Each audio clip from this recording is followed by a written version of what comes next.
വീണ്ടും live ഫോക്കസിൻ്റെ QA സെഷനിലേക്ക് സ്വാഗതം ചെയ്യുന്നു. ഇന്ന് നമ്മുടെ ചോദ്യങ്ങൾക്ക് ഉത്തരം നൽകുന്നത് സുവിശേഷകൻ ചാണ്ടപ്പിള്ള ഫിലിപ്പ് അവർകളാണ്. എല്ലാ പ്രിയപ്പെട്ടവരെയും സ്വാഗതം ചെയ്യുന്നു.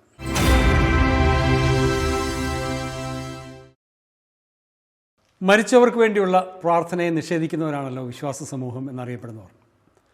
എന്നാൽ യൂദ 1:9 നാം വായിക്കുന്നത്, എന്നാൽ പ്രധാന ദൂതനായ മീഖായേൽ മോശയുടെ ശരീരത്തെക്കുറിച്ച് പിശാചിനോട് തർക്കിച്ചു വാദിക്കുമ്പോൾ ഒരു ദൂഷണ വിധി ഉച്ചരിപ്പാൻ തുനിയാതെ കർത്താവ് നിന്നെ ഭത്സിക്കട്ടെ എന്ന് പറഞ്ഞതേ ഉള്ളൂ.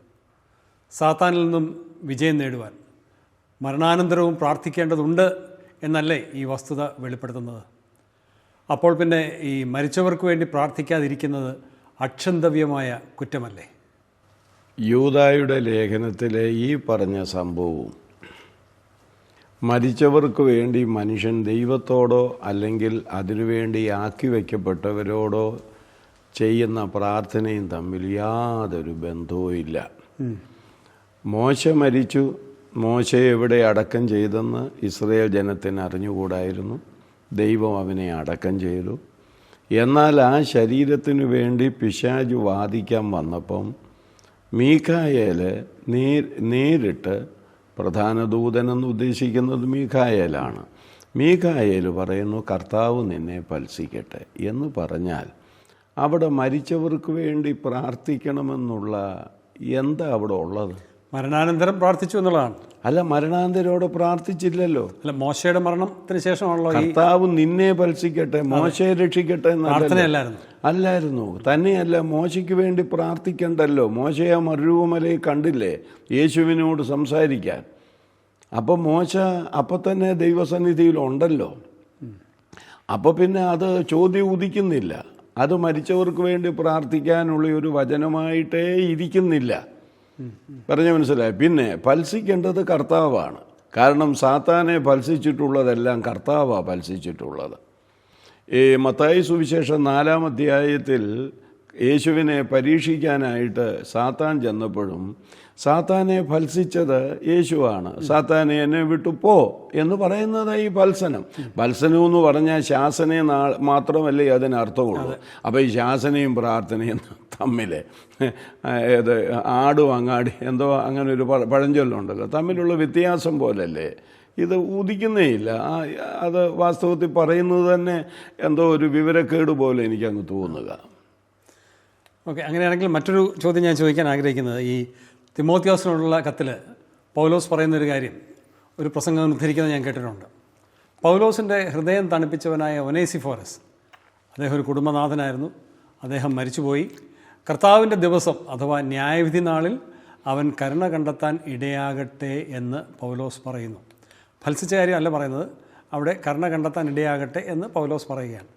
അതുകൊണ്ട് നാമും നമ്മുടെ പ്രിയപ്പെട്ടവർക്ക് കർത്താവിൻ്റെ ന്യായവിധി നാളിൽ കരുണ ലഭിക്കാൻ ഇടയാകണമെന്ന് പ്രാർത്ഥിക്കണം. ഇതായിരുന്നു അദ്ദേഹത്തിൻ്റെ ഈ പ്രസംഗത്തിലെ ചില വാക്കുകൾ. ഇതിനെക്കുറിച്ചുള്ള താങ്കളുടെ കമൻസ് എനിക്കൊന്ന് അറിഞ്ഞാൽ കൊള്ളാമെന്നുണ്ട്. ന്യായവിധി നാളിൽ ആരിലും ഒരു കുറവ് കണ്ടെത്താൻ കർത്താവിന് കഴിയും, ഇല്ലേ?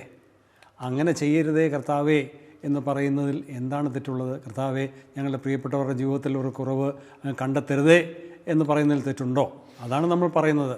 മരണാനന്തരമുള്ള പ്രാർത്ഥന എന്ന് പറയുമ്പോൾ അർത്ഥമാക്കുന്നത് അതാണ്. എന്താണ് താങ്കളുടെ കമൻറ്റ്? ആ ഭാഗത്തിലെ വചനം ജോജി വായിച്ചോ? ഞാൻ ആ പ്രസംഗത്തിൻ്റെ ഉദ്ധരണിയാണ് പറഞ്ഞത്.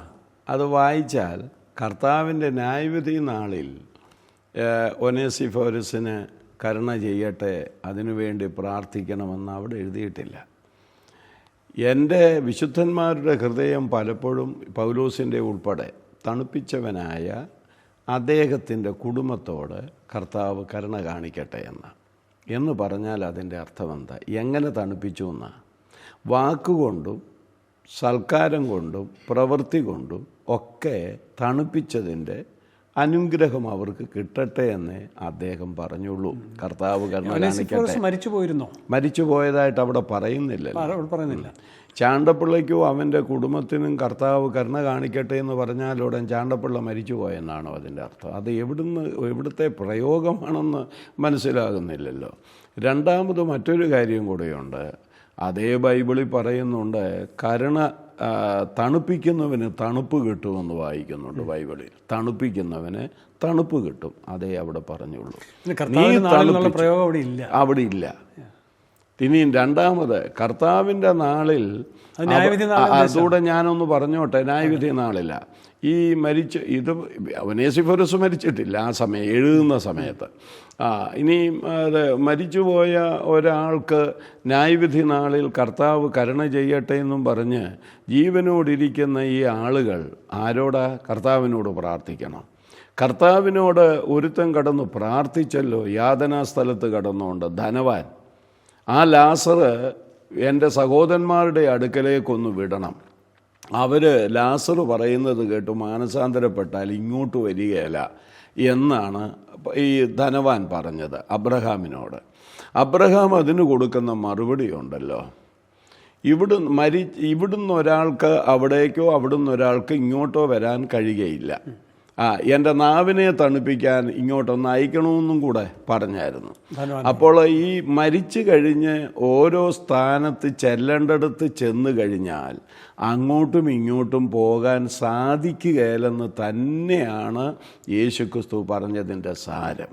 ഇത് വായിക്കാതെയും പഠിക്കാതെയും മരിച്ചുപോയി തന്നെയല്ല. കൊരിന്ത്യ ലേഖനത്തിൽ 2 കൊരിന്ത്യർ 5:10 എന്താ പൗലോസ് പറഞ്ഞിരിക്കുന്നത്? ഓരോരുത്തൻ അവനവൻ ശരീരത്തിലിരിക്കുമ്പോൾ ചെയ്തത് നല്ലതാകലും തീയതാകലും അതിന് തക്കവണ്ണം പ്രാപിപ്പാൻ ക്രിസ്തുവിൻ്റെ ന്യായാസനത്തിൻ്റെ മുൻപാകെ വെളിപ്പെടുമെന്നാണ് പറഞ്ഞിരിക്കുന്നത്. അവിടെയും മരിച്ചു പോയവർക്ക് വേണ്ടി പ്രാർത്ഥിച്ച് ദൈവം അവരോട് കരുണ കാണിച്ച് അവരെ അങ്ങ് സ്വർഗത്തിലേക്ക് എത്തിക്കുമെന്ന് ഈ ഭാഗത്തെങ്ങും നമ്മൾ കാണുന്നില്ല. ഇത് കൂടാതെ ഇവർ പഠിപ്പിക്കുന്ന മറ്റൊന്ന്, ഈ മരിച്ചു പോയവരെല്ലാം അവിടെ എത്തി ഇവിടെ താമസിക്കുന്നവർക്ക് വേണ്ടി അവിടെ പക്ഷപാതം ചെയ്യുന്നതാ, മധ്യസ്ഥത ചെയ്യുന്നതാ. അതെന്തൊരു ബുദ്ധിമുട്ടാണ്. 2 വചനം മാത്രം പറഞ്ഞ് ഞാൻ ആ ഭാഗം വിടാം. തിമോത്തിയോസിൻ്റെ 1 ലേഖനം 2:5-6 നമുക്കറിയാവുന്നതാണ്. ദൈവം ഒരുവനല്ലോ, ദൈവത്തിനും മനുഷ്യർക്കും മധ്യസ്ഥനും ഒരുവൻ, അത് തന്നെത്താൻ മറുവില എല്ലാവർക്കും വേണ്ടി തന്നെത്താൻ മറുവിലയായി ഏൽപ്പിച്ചു കൊടുത്ത മനുഷ്യനായ ക്രിസ്തുവേശു തന്നെ. അപ്പോൾ ആ ക്രിസ്തു തന്നെ മധ്യസ്ഥൻ, ഒരുവൻ മധ്യസ്ഥൻ എന്ന് പറയുമ്പോൾ വേറെ ഉണ്ടെന്ന് അങ്ങോട്ട് എങ്ങനെ പഠിപ്പിക്കാൻ പറ്റും? ദൈവം ഒരുവനാണല്ലോ, പലതില്ലല്ലോ. എങ്കിൽ ആ ഒരുവൻ എന്ന് പറയുന്ന അതേ പ്രയോഗമാണ് പറഞ്ഞിരിക്കുന്നത്, ദൈവത്തിനും മനുഷ്യർക്കും മധ്യസ്ഥനും ഒരുവൻ. അപ്പോൾ ദൈവം ഒരുവനാണെന്ന് വിശ്വസിക്കുന്നെങ്കിൽ മധ്യസ്ഥനും ഒരുവനാണെന്ന് വിശ്വസിക്കണം. അപ്പോൾ വേറെ മധ്യസ്ഥന്മാരില്ലല്ലോ. തന്നെയല്ല, മരിച്ചവരോടാണോ പ്രാർത്ഥിക്കേണ്ടത്? യെശയ്യാ പ്രവാചകന്റെ പുസ്തകർക്ക് വേണ്ടി മരിച്ചവരോടും കൂടെ പറയാം. അങ്ങനെ കുറേ ആളുകളുണ്ട്. അപ്പോൾ അതോടെ ഞാൻ ഇതിൻ്റെ കൂട്ടത്തിൽ അങ്ങ് പറയുകയാണ്, ഞങ്ങൾക്ക് വേണ്ടി പ്രാർത്ഥിക്കണമേ എന്ന് പറയാറുണ്ട്. യെശയ്യാ പ്രവാചകന്റെ പുസ്തകം 8-ാം അധ്യായം 19-ാം വാക്യത്തിൽ ദൈവം ഒരു ചോദ്യം ചോദിക്കുന്നുണ്ട്. എന്നാന്നറിയാമോ? ദൈവം ചോദിക്കുക, ജീവനുള്ളവർക്ക് വേണ്ടി മരിച്ചവരോടോ അപേക്ഷിക്കുന്നത്? ഇതെല്ലാം വചനത്തിൽ പറയുന്നിടത്ത് ഇതൊക്കെ എങ്ങനെ നമുക്ക് വിശ്വസിക്കാം? അപ്പം മരിച്ചവർക്ക് വേണ്ടി പ്രാർത്ഥിക്കാനും വചനത്തിലില്ല, മരിച്ചവരോട് പ്രാർത്ഥിക്കാനും വചനത്തിലില്ല. ഒരു ചോദ്യം അനുബന്ധമായിട്ട് ചോദിക്കാൻ ഞാൻ ആഗ്രഹിക്കുന്നത്, ഒരു ക്രൈസ്തവം എന്ന് വിശേഷിപ്പിക്കാവുന്ന ഒരു സമൂഹത്തിൻ്റെ ശവസംസ്കാര ശുശ്രൂഷയുടെ ഒരു ക്രമപുസ്തകമുണ്ട്. അതിൻ്റെ മുകളിൽ എഴുതിയിരിക്കുന്ന വളരെ അർത്ഥപൂർണമായ ചില സുറിയാനി വാക്കുകളുണ്ട്. ഞാൻ അത് കേട്ടിട്ടുള്ള കാര്യമാണ്. തക്സോ ദി ഉപ്പോയോ എന്നാണ് കവറിൽ എഴുതിയിരിക്കുന്നത്. ഉപ്പോയോ എന്ന് പറഞ്ഞാൽ മടക്കം എന്നാണ്. അപ്പോൾ അടക്ക ശുശ്രൂഷയല്ല, മടക്ക ശുശ്രൂഷയാണ് ശരിക്കും നടക്കുന്നതെന്നാണ് അവർ അർത്ഥമാക്കുന്നത്. മരിച്ചു പോകുന്നവർ ശരിക്കും തിരിച്ചു പോവുകയാണ്. ഇവിടെ എൻ്റെ ഒരു ചോദ്യം, അങ്ങനെ മടങ്ങിപ്പോകുന്നവരല്ലെങ്കിൽ തിരികെ പോകുന്നവർ, അവർ സ്വർഗത്തിലേക്കോ നരകത്തിലേക്കോ എന്നറിയാതെ ഒരു ലക്ഷ്യബോധമില്ലാതെയാണോ പോകുന്നത്? ഇവിടെ നിന്നും തിരിച്ചു പോകുന്നതിന് മുമ്പ് അല്ലെങ്കിൽ മടക്കയാത്ര പോകുന്നതിന് മുൻപ് ലക്ഷ്യമെങ്ങോട്ടാണ്, ഞാൻ എവിടേക്കാണ്, സ്വർഗത്തിലേക്കാണോ നരകത്തിലേക്കാണോ പോകുന്നതെന്ന് അറിയാൻ എനിക്ക് സാധിക്കില്ലേ? അല്ലാതെ പിന്നീട് എൻ്റെ സ്വന്തക്കാർ എനിക്ക് വേണ്ടി പ്രാർത്ഥിപ്പിച്ച് മാത്രമേ എന്നെ സ്വർഗത്തിലേക്ക് കയറ്റി വിടാൻ കഴിയുകയുള്ളൂ. അത് മടക്കയാത്ര എന്നാണ് അർത്ഥമാക്കുന്നതെങ്കിൽ ആ പുസ്തകത്തിൽ തന്നെ അതിൻ്റെ കവറിൽ എഴുതിയിരിക്കുന്ന മടക്കയാത്ര എന്നുള്ള അർത്ഥത്തിലാണ്, മടക്കം എന്നുള്ള അർത്ഥത്തിലാണ്. അപ്പോൾ ചോദ്യം അതാണ്. മനസ്സിലായി കാണുമെന്ന് ഞാൻ കരുതുന്നു. പോകുന്നതിന് മുമ്പ് എൻ്റെ ഉദ്ദേശം എവിടേക്കാണ്, എൻ്റെ ലക്ഷ്യം എവിടേക്കാണ് എന്ന് ഗ്രഹിക്കുവാനുള്ള അവകാശം എനിക്കില്ലേ? ഓക്കെ, ഈ ആദ്യത്തെ ഭാഗത്ത് ആദ്യം പറയട്ടെ, ഈ മടക്കമെന്നുള്ളത് ശരിയായ വാക്കാണ്. കാര്യം 90-ാം സങ്കീർത്തനത്തിലെ 3-ാം വാക്യം നമ്മളൊക്കെ തന്നെ പലരും തെറ്റിദ്ധരിച്ചിട്ടുണ്ട്. അതായത് മർത്യനെ നീ ഭൂമിയിലേക്ക് മടങ്ങി ചേരുമാറാക്കുന്നു, മനുഷ്യപുത്രന്മാരെ തിരികെ വരുവീൻ എന്നൊരു വചനമുണ്ട്. ഇന്ന് പലരും സുവിശേഷ വിഹിത സഭകളിലെ ആളുകൾ തന്നെ പ്രസംഗിക്കുന്നത് ഞാൻ കേട്ടിട്ടുണ്ട്. മർത്യനെ പൊടിയിലേക്ക് മടങ്ങിച്ചേരുമാറാക്കുന്നു, അപ്പം അങ്ങോട്ട് വിടുക. രണ്ടാമത് മനുഷ്യപുത്രന്മാരെ തിരികെ വരുവീൻ എന്ന് പറയുന്നു. ഇത് രണ്ടും രണ്ടായിട്ടാണ് നമ്മൾ പ്രസംഗിക്കാറുള്ളത്. വാസ്തവത്തിൽ മനസ്സിലാക്കേണ്ടത് ഇത് രണ്ടും ഒന്ന് തന്നെയാണ്. ഈ മടങ്ങിച്ചേരുമാറാക്കുന്നത് ആരെയാണോ അവരെ ദൈവം വിളിക്കുക തിരികെ ഇങ്ങ് വരാൻ. മനസ്സിലായില്ലേ? അപ്പം ഈ മടക്കമെന്ന് പറയുന്നതും തിരികെ പോയെന്ന് അല്ലെങ്കിൽ തിരിച്ചു പോയെന്ന് പറയുന്നതും രണ്ടും ഒന്നാണ്. ഈ വാക്യം ഇനിയെങ്കിലും നമ്മളത് മനസ്സിലാക്കണം. അല്ലാതെ യേശുവിൻ്റെ കാഹളം ധ്വനിക്കുമ്പോൾ എല്ലാവരും തിരികെ ഇഞ്ഞു വരണം, അതല്ല അവിടെ ഉദ്ദേശിക്കുന്നത്. കാരണം ജീവനില്ലാത്ത ആ ശരീരത്തിലേക്ക് മൂക്കിൽ ജീവശ്വാസം ഊതി ജീവനുകളുടെ ശ്വാസമെന്നാണ് മൂലഭാഷയിലെന്നാണ് വേദപഠിതാക്കൾ പറഞ്ഞ് കേട്ടിരിക്കുന്നത്. അത് കറക്റ്റുമാണ്. കാരണം ജീവനുകളെന്ന് പറയുമ്പോൾ രണ്ട് ഘടകം അതിനകത്തായി, ആത്മാവും ജീവനുമായി. അപ്പോൾ ഇത് ചെന്നപ്പോഴാണ് മനുഷ്യൻ ജീവനുള്ള. അപ്പോൾ ഇതിൽ നിന്ന് ഇത് മാറിക്കഴിയുമ്പോഴാണ് മരിക്കുന്നത്. ആ കൊടുത്തത് തിരികെ വിളിക്കുക, ഇനി പോരാൻ.